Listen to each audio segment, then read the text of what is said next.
حضرت علی رضی اللہ تعالیٰ عنہ سے روایت ہے، نبی کریم صلی اللہ علیہ وسلم نے ارشاد فرمایا،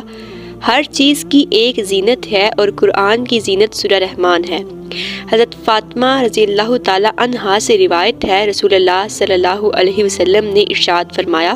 سورہ حدید، سورہ واقعہ اور سورہ رحمان کی تلاوت کرنے والے کو زمین اور آسمان کی بادشاہت میں جنت الفردوس کا مقیم پکارا جاتا ہے۔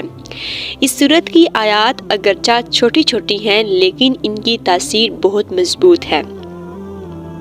مروی ہے، حضرت قیس بن عاصم بن قرہ رضی اللہ تعالیٰ عنہ نے اسلام قبول کرنے سے پہلے رسول اللہ صلی اللہ علیہ وسلم سے عرض کی، جو کچھ آپ پر نازل کیا گیا ہے میرے سامنے اس کی تلاوت کیجیے۔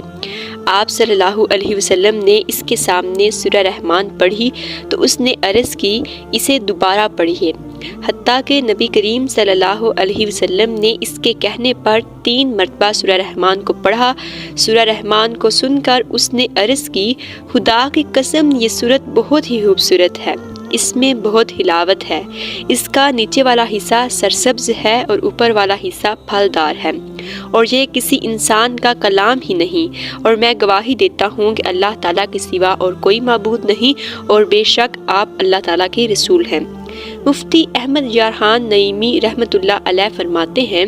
چند وجہ سے سورہ رحمان کو قرآن کی دلہن زینت فرمایا گیا۔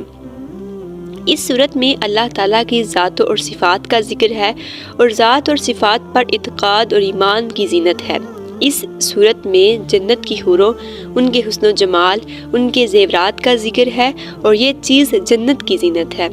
اسی صورت میں آیت مبارکہ فَبِأَيِّ آلَاءِ رَبِّكُمَا تُكَذِّبَانِ 31 جگہ ارشاد ہوا، اس سے صورت کی زینت اور